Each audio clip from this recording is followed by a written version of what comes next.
You're listening to 17 Carat K-Pop, the podcast that's a little bit of everything with a K-pop twist.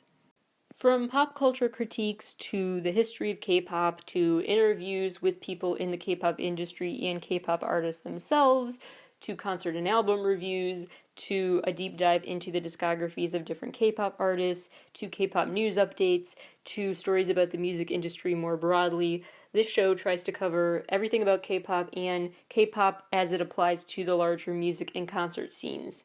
Visit 17caratkpop.weebly.com for more information about the show. That's 17caratkpop.weebly.com. Hello everybody and welcome back to 17 Carat K-Pop. Today's special guest is Andy Love, a songwriter and vocal arranger who has worked on music for Gravity, Taemin, NCT, Monsta X, VAV, Twice, lots of J-pop stars, some Western pop stars, New Kids on the Block. I could go on and on and on. He's also worked on theme songs like The X Factor and America's Got Talent, KC Undercover, Raven's Home. My particular favorites that he's worked on include Rodeo by Monsta X, one of my favorite Monsta X B-sides ever, and Better Man by Taemin, which is on one of my all-time favorite albums. A few quick disclaimers. Andy was really crunched for time, so I'm just grateful he made any time to talk to me. He had to go into a songwriting session right after our interview, so it ends pretty abruptly, and the call got disconnected twice, and so there are some technical issues we had to work out. But despite the audio quality not being as smooth as I would have liked, because of our connection issues, I think you can still clearly hear what we're talking about. It just won't be maybe the smoothest listening experience for an interview that you've had. Hopefully this is just part one. If you help spread the word and this episode gets a lot of streams and shares, I'm more inclined to do the part two, so I'll incentivize you to check out the show with that. Even though the interview is short, it does have some really interesting insights into the world of making our favorite pop songs. Without further ado, here is my interview with Andy Love. My first question for you is, just would you mind sharing your journey, just overall summarizing how you got into the world of songwriting and making music, then specifically how you transitioned into the world of K-pop more specifically? I think it's more prevalent to say how I got into music and then that transfers into K-pop, I guess. But I was studying business and French at university in England, and then I randomly by accident fell into joining a boy band. We had some decent success and then it ended as every band does. And I was like, right, what the hell am I going to do now? So it was like going back to uni or carrying on as a songwriter, which I'd been kind of doing a bit in the band. And I was awful. My first few songs were like horrific. So for some reason I thought I might have what it takes. So I carried on in the songwriter route and then slept on floors, moved around. I think I lived in Germany for a bit and obviously in the UK where I grew up. And then I got a couple of songs placed and then I got signed. And then I was basically working in Europe and the UK mainly for most of my life until about 8 years ago when I moved with my wife and my 6-month-old boy and 5 suitcases to Los Angeles. We knew one person and I was like, right, it's time for a change. And that's when I really shifted into K-pop after going out to Seoul and also J-pop. I've been doing J-pop for quite a while. That's the general curve of falling into music by accident and then somehow falling into K-pop. Is there any particular reason why you have dedicated the past 2 or so years to focusing solely on Asian pop songs? I discovered K-pop only like really 3 years ago. J-pop I've been doing for a long time, Japanese pop. But K-pop, it wasn't until I went on a couple of camps out there and my eyes were suddenly like, you know, that's what K-pop does. It kind of blows your face off. And then when I went to a couple of shows, I think I went to an SF9 and obviously I went to a Super M show and that was the turning point for me. I was like, it's a whole different thing to even music. Light sticks with the choreography, with the flashiness of the productions, and it kind of blew me away. And then I became a fanboy. And then I was like, well, this is me. This is my niche. I'm good. I'm set. You know, and I'm passionate about the music and the bands and supporting other writers. And so, yeah, here I am. Is there something about the actual process of writing and working on K-pop songs that really draws you to it as opposed to working on more Western pop songs? Because I've heard from some other producers and songwriters and they sound very just excited by the different challenge that K-pop songs have, in that sometimes they just find them a lot more interesting and exciting to work on than working on Western pop songs. Personally speaking, I think it's a songwriter's dream to work in K-pop. I mean, not everyone. I'm pretty much talking about myself, and I'm sure other people agree with me who write. I'm a melody guy, so I do the melodies, I do the lyrics, I do when I say voices, there is an element of acting, because ultimately I'm kind of acting a bit like who I envisage singing the song, right? So one day I'll be like rapping, heavy rap, Korean rap, like an NCT, and then the next day I'll be Chris Brown or Neo singing it for a kind of a Bacon or someone else, smooth kind of vocal. So every day for me is different, and that's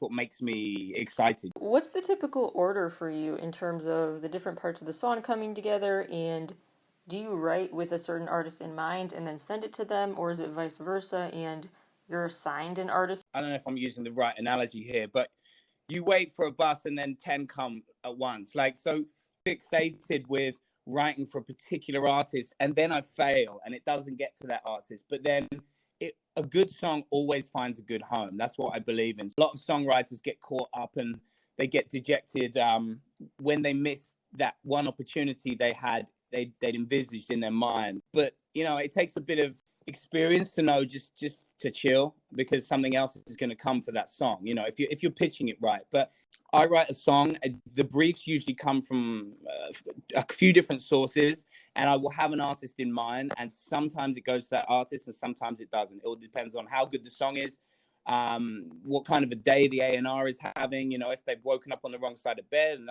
my song's the first one they listen to. You never know how it is. The songs that get cut are songs that I would never in a million years think would work for that particular artist. So you kind of never know. So, way more often than not, you don't know who you're working for, who you're writing the song for ahead of time. Occasionally it is when, say, like SM will say, hey, we're having a camp for this artist in particular, or like in a few weeks we've got a camp for some of the 88 rising artists, like Jackson Wang. And so you will be specifically toning into what we think they're going to do next, and you focus on that artist. But yeah, 9 times out of 10, you write the song and it doesn't go to the artist you thought it was going to go to.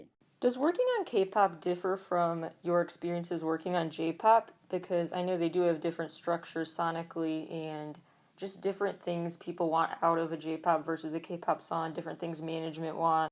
Are there songwriting camps for J-pop artists too? How much are those sessions different, or how much do they overlap? They're very separate, actually. I can only speak for as a melody, as a top liner. The way I approach a J-pop song to a K-pop song is very different.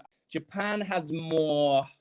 It's a little bit more formulaic in terms of approach, in terms of the build, in terms of the syncopation or how many syllables I'm using. So less ad-libs, maybe. Yeah, well, K-pop's more unexpected. They want to be surprised, whereas Japan likes to kind of stick within a structure, which I understand now. It took me a while, but a few trips to Tokyo and a bit of studying, you kind of find out what you need to do. So yeah, they are different, and the circles of writers are different as well.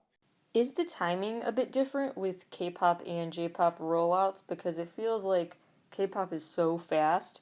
From start to finish, the creation of a song and then its distribution just takes like a few months, whereas maybe the timing is a bit different for J-pop. It depends if you get lucky or not, And one thing is different though is the length of holds. Japan will hold your song.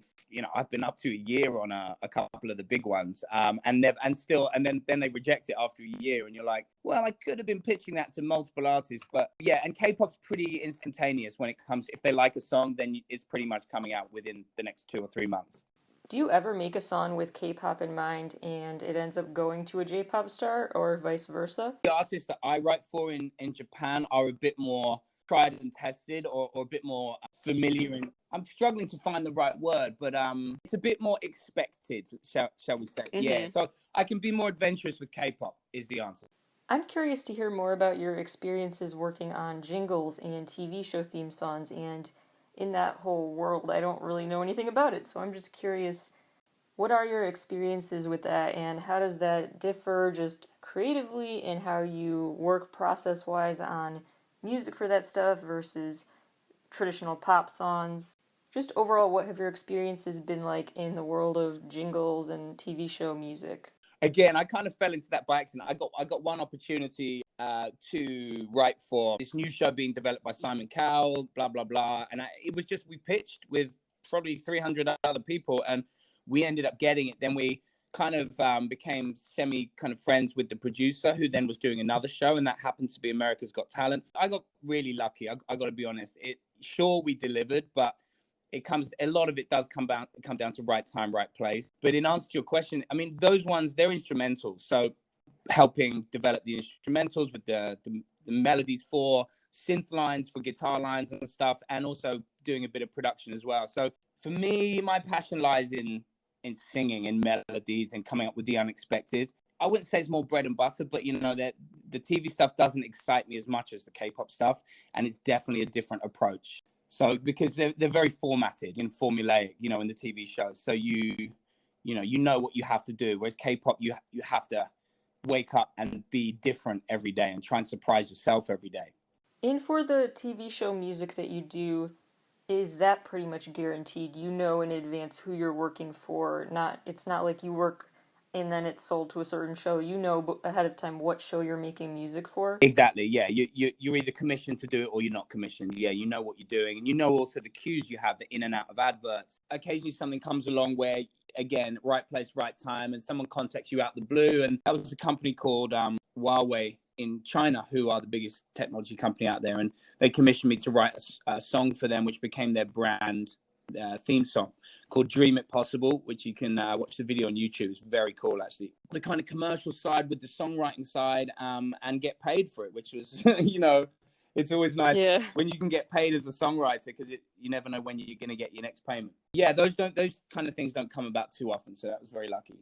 Could you explain exactly what your role is in the making of the song, what part of the process you do, or what parts you coordinate? Because I feel like there's a lot of confusion easily with terms like producer, composer, tracks, and vocals, and just all the ways different parts of the songwriting process are viewed as one and the same, and how those titles might be viewed as one and the same. Would you mind clearing up what your role is and what those roles are? J-pop and K-pop is kind of a smallish circle, so after a while, you tend to know who's doing what and who's doing it well. So always pay attention to who's doing the tracks, who's doing the top line. So the tracks means instrumental. So who's making the beats, the instrumentation, whether it's guitars, strings.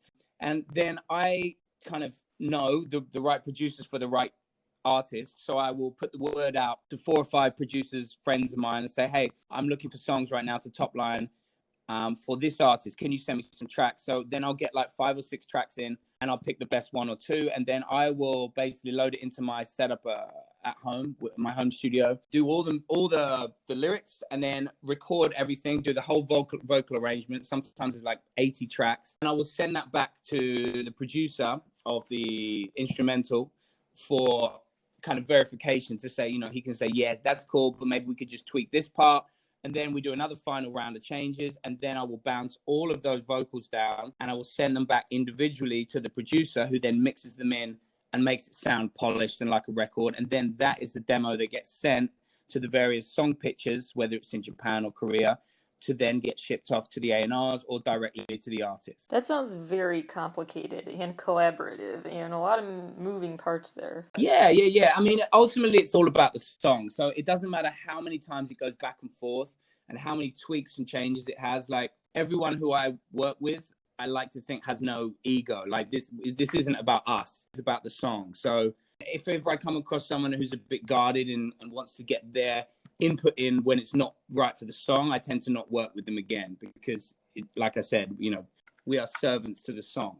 Well, I know you got to go in a minute, so real quick, just are there any final thoughts you want to share, any misconceptions you want to address about the world of songwriting, or just any advice you have for anyone who wants to get into the world of songwriting or producing, or any other comments about the industry that you'd like to make? No, not misconceptions. I mean, if you are a songwriter, hustle to work with people who are better than you. Look out for the names on the records that you aspire to be, or aspire to be on a level with, and reach out to them. I mean, I've had a couple of people reach out to me, and I'm very fair. Send me your best track. Thanks again to Andy Love for being here. Hopefully we can continue this conversation another day when we have more time. And thank you all for listening. If you want to know more about his work, visit andylovemusic.com. And stay tuned because there's a jam-packed release schedule for 17 Carat K-Pop this week.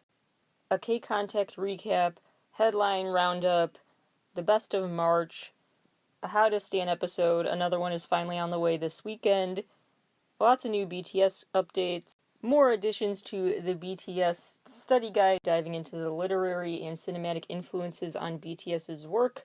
The Black Swan one just dropped last week. Shameless plug for that one. So stay tuned, I have a lot in store for the show, as well as some more interviews coming up, so stay tuned, lots to look forward to. Thanks for listening, talk to you all soon.